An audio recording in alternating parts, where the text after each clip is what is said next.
I first read Bel Ami in translation when I was 18. I was at school, and it's so shocking, and it's still shocking.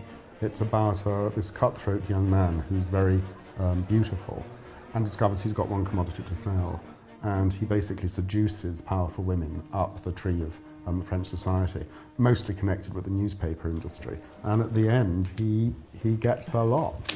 And so there's no comeuppance for him at the end. So it's an incredibly subversive story. It's de Maupassant at his most savage and ironic, and it's very ironic about the media. The government are trying to take Morocco. Yes, for the good of the Moroccan people, of course.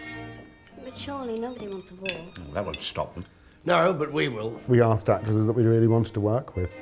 They're people that we've admired for a long time. Kristen Scott Thomas, we've known of old, and Uma and Christina and Rob, we'd admired for a long time. There's also Cole Meany, a wonderful Irish actor who plays Monsieur Rousset, and Timothy Walker, who plays the wonderful solicitor, and Philip Glenister, who plays. There's wonderful, wonderful actors in it, and it was so thrilling to have a great big acting piece for them to get their teeth into. I mean, it was like a really good script, really good meaty material, really good roles. Everybody felt that they were being stretched. Nick and I were being stretched. It was our first movie.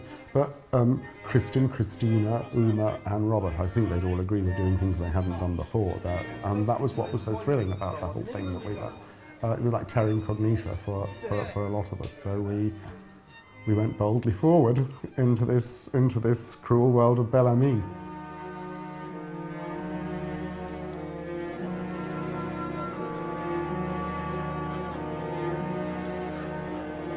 We are going to bring this government down. Basically, the shooting day seemed to work like you had half an hour to create the scene in this space and give it life. You needed to respond to what the actors were doing in this space, as opposed to coming in and saying, you will move here. And so that none of that preparation was done. And I hope that means that there is more life on the screen as it happened. What have you been doing all these years? I only just got out. Monsieur? I'm hoping for better luck in Paris. You couldn't have come at a better time. Paris is filthy with money. Rotten with it. If you can't succeed here, you might as well lie down and die. Even the whores are getting rich. The thing that remains in common between theatre and film for us is that they're both, people say film is all about bottled life. Actually, so is theatre. And our only priority is to put life on stage and to get life out of things. So of course what happens is that Rob meets Georges Duroy, Uma Thurman meets Madeleine Forestier. The actor meets the character, and something gets born instantly. So it's different. It's different because it's different that day.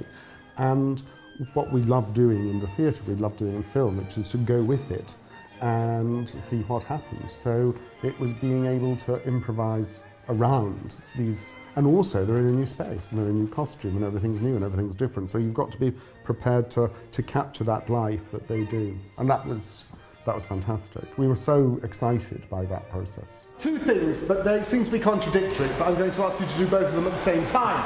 First is that you will all have had a ballet master when you were children. Every single one of you has been taught ballet as a child. You will have been taught how to stand. And also men will have been in the military, and many of the retired military officers will in fact now be wearing corsets. And action! I think, though, the important thing is that this is a great ensemble of actors working together. And for me, what's thrilling about it is that it's about Rob, Una, Kristen and Christina, and to see that incredible interplay between these people. And that, to us, is what's thrilling, and, you know, the ensemble nature of it's wonderful. And they all gave so much to each other, and they'd stand patiently by the camera while the other person was doing their stuff. It was really wonderful, and a great privilege to work with those people.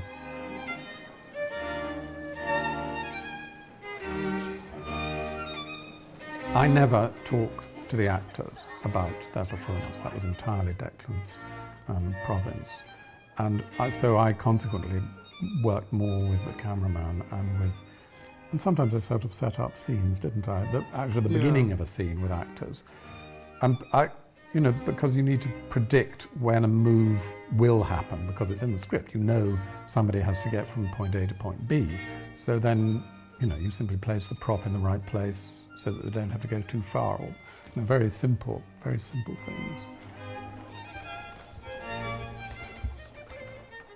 When we're working in the theatre, it's not like we're both directing at the same time. It's the designer, and he designs the space, and within the space that Nick gives me, I will then move the actors. So that's, you know, does all the costumes and whatever. And this time we worked together, and suddenly, like within one day, a whole new relationship between us was born. We were working as co-directors, and we found another way of working together that was quite instinctive, and it was quite joyful for us, actually.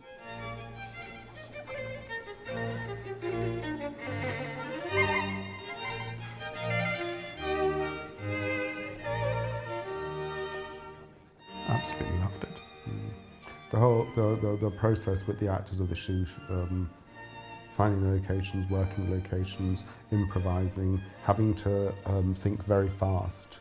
And we completely got, because it's funny how we've done theatre, is having to change things at the last moment and having to make split-second improvised decisions, which is what filming is all about. And actually really good theatre, I think, is about that, because you have to improvise on the spot, really, and change things at the last moment. And we're good under pressure like that. We enjoyed that.